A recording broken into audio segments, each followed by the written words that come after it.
붕대의 감기. 윤희영 장편 소설. 낮에 인터뷰한 학생은 그렇게 말했다. 동그란 빨간테 안경을 쓴 고등학교 2학년 학생이었다. 세연은 그 말이 인상 깊었다.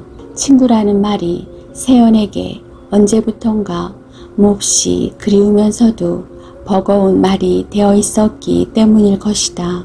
그 단어를 들으면 헐리우드 시트콤 속에서 이리저리 티격대면서도 알콩달콩 잔정을 쌓아가는 여자들의 모습이 떠올랐다. 저 사람들은 어떻게 저렇게 하지? 저 카페에 가면 항상 친구들 중 누군가 있대. 서로가 서로의 모든 것을 알고 공유하는 관계. 어떻게 저런 관계가 가능할까? 세연은 늘 그렇게 생각했다. 부럽기는 했지만 자신은 그렇게 할 수 있는 사람이 아니라는 생각이 들었다. 세연은 새로운 사람을 만나는 일을 좋아했다. 하지만 친구 관계를 유지하는 데는 서툴렀다. 먼저 연락을 해서 안부를 묻거나 약속을 잡거나 친구에게 힘든 일이 있을 때 분위기를 보고 타이밍을 맞춰 긴 통화를 하거나 시시콜콜 속사정을 묻고 위로하는 일을 잘 하지 못했다. 사람들은 만나서 일정한 시간이 지나면 서로에게 반말을 쓰며 편히 불렀다. 하지만 세연에게 사람들은 끝까지 존댓말을 썼고 세연은 조금 가슴 아프게 생각하면서도 사실은 그쪽이 편했다. 세연에게 일은 자아실현 같은 거창한 목표를 실현하기 위한 수단이 아니라 생계였다. 아프거나 피곤하다고 놔버리면 대신 자신을 돌봐줄 사람이 없었다. 직장에 들어가지 않고 혼자서 일을 하며 40이 넘어가자 30대 때의 불안감 같은 건 들어갈 자리도 없을 만큼 많은 일이 쏟아져 들어왔다. 남들의 빛나는 작업을 뒷받침할 뿐 자신의 빛은 찾지 못했다는 자괴감을 어렵게 다스리며 15년을 버티자 마침내 단독 저자가 될 기회가 찾아왔다. 동시에 4군데에서 책을 써달라는 제의가 왔다. 20년 넘게 꿈만 꾸어오던 넓고 기름진 평야가 눈앞에 펼쳐져 있었는데 엉망을 만들 수는 없었다. 물이 들어올 때 빠르게 훌륭하게 노를 저어야 했다. 잘 해내야 했다. 마지막 계약서를 쓰고 온 날 밤 과호흡이 일어났을 때 세연은 자신이 기쁨으로 너무 흥분해서 그런 거라고 생각했다. 다음날 정신과에 가서 가벼운 항불안제를 처방받아 먹었다. 한 달 전부터 생리통이 심해지다가 갑자기 더 이상 견딜 수 없을 정도가 되어 간 병원에서 자궁근종이라는 말을 들었을 때도 세연은 별 생각이 없었다. 그저 지금껏 몸을 너무 돌보지 않았구나 하는 자책 정도가 될 뿐이었다. 40대 여성들에게는 흔한 질병이라고 했고 요즘은 기술이 발전해서 자궁을 드러내거나 복잡한 수술을 하지 않고도 치료할 수 있다고도 했다.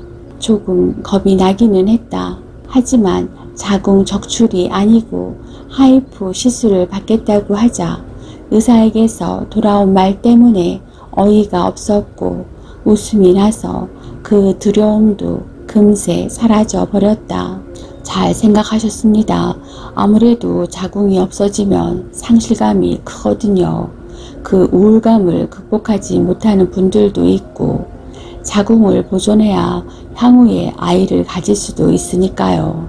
많이 걱정되시죠? 괜찮아요. 이건 정말 금세 끝나고 후유증도 없습니다. 여자로서의 삶이 망가지지도 않아요. 저기 그런 게 아니거든요. 저는 아이를 가질 생각도 전혀 없고요. 사실은 한 달에 한 번 배란이 되고 생리를 하는 것도 귀찮아 죽겠거든요. 저는 적출한데도 아무 상관없는데 회복이 빠르다기에 빨리 일로 돌아가야 해서 하이프 쪽을 선택한 건데요. 여자로서 삶이 망가진다니 무슨 말씀이세요? 세연은 정색하고 그렇게 말하고 싶었다. 하지만 이곳저곳 비교해 본 결과 그 병원의 시술 비용이 제일 합리적이어서 그냥 참고 넘겼다. 그것도 시술은 시술이라 보호자가 있어야 했다. 정말 연락하기 싫었지만 남동생에게 연락을 해서 시술 당일만 와달라고 부탁했다. 부모님이 돌아가신 뒤로는 세상에 하나 남은 혈육이었다. 결혼한 뒤 1년에 한두 번도 연락할까 말까 한 동생은 병실에 와서 휴대폰 게임을 하며 바쁜데 여기 있기 너무 싫고 귀찮다는 티를 팍팍 냈다. 아내와 전화를 하다가 무슨 문제론가 싸우기에 야 됐다 고마웠고 그만 가라 하고 말해버렸다. 통증도 통증이었지만 동생 앞에서 소변줄을 끼운 채 담요를 덮고 누워있는 것 자체가 고역이었다. 이상하게 몸이 물속으로 가라앉는 것 같은 기분이 들었다. 집에 가서 빨리 일을 해야 하는데 시간이 부족한데 눈앞이 캄캄해지면서 심장이 빠르게 뛰었다. 간호사를 불렀다. 수액을 한 병 더 놔드릴 수는 있지만 정신과 약은 정신과에 따로 가야 받을 수 있다는 대답이 돌아왔다. 세연은 생각하다가 하루 더 병실에 있기로 했다. 수액이 들어오자 숨쉬기가 조금 편안해졌다. 이불을 덮고 누워있는데 진경의 메시지가 도착했다. 집에 있는 거야? 내가 가서 맛있는 거 해줄까? 순간적으로 나 입원했어 말하고 싶다는 생각이 스쳤다. 그런데 갑자기 불안 증세가 나타나서 하루 더 있기로 했어.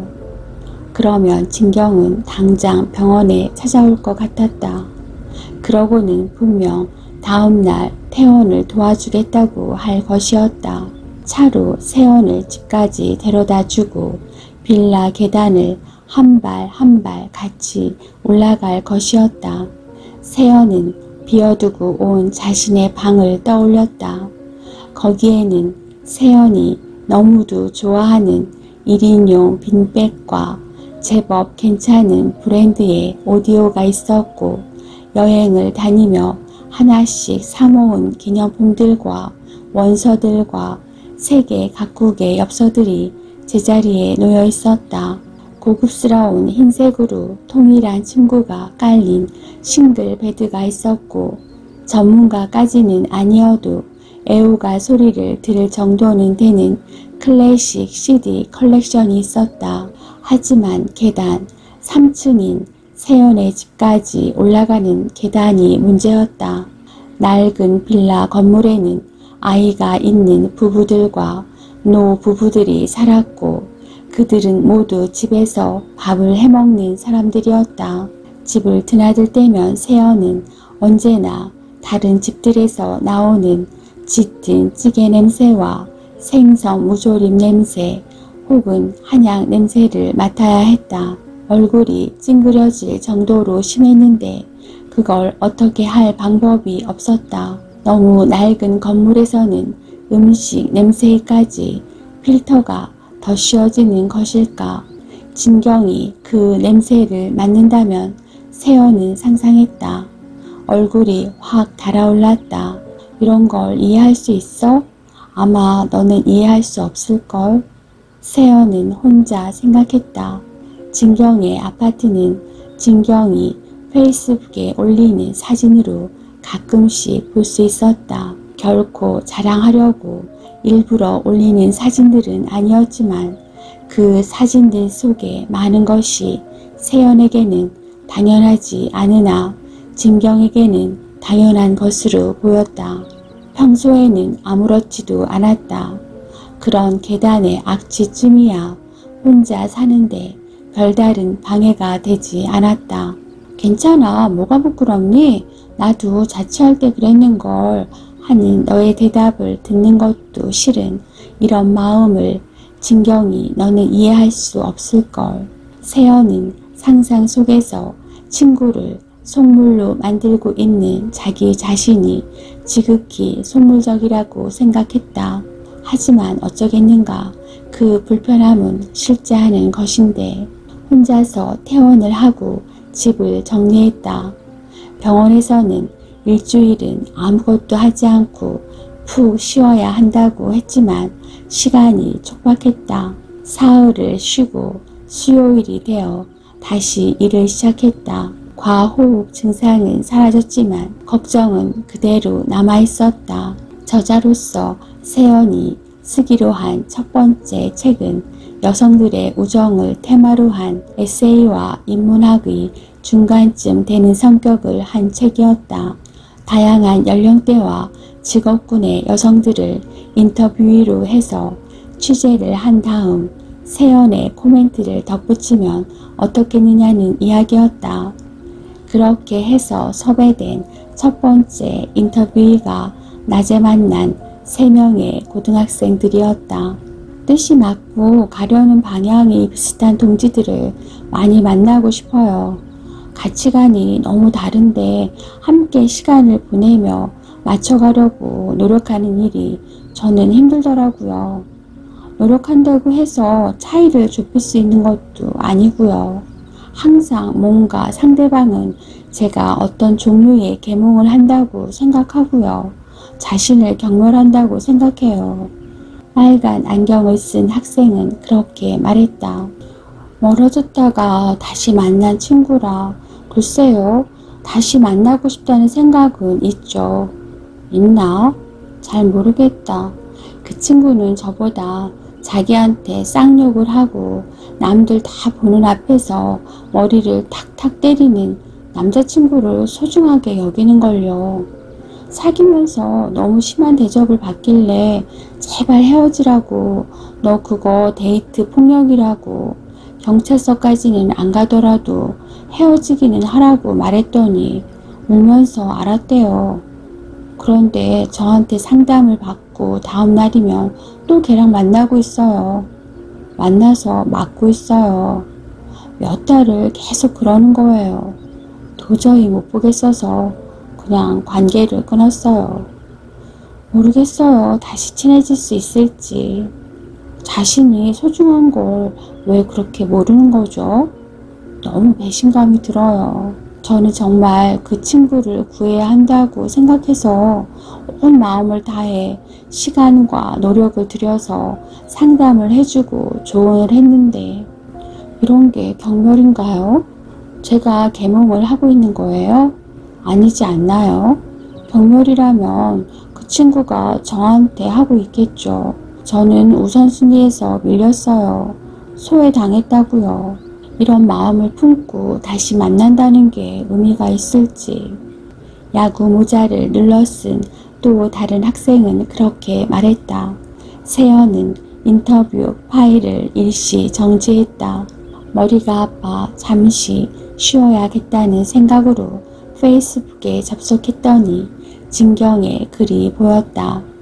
진경이 자신에게 화를 내고 있음을 알았지만 무엇을 어떻게 해야 할지 모르겠어서 세연은 그냥 한 줄짜리 일기를 쓰고 접속을 끊었다. 하지만 하루 종일 병원에서 보냈던 주말 내내 책을 쓰라고 제안받은 날부터 지금까지, 아니 그전에도 한결같이 세연은 진경을 떠올리고 있었다.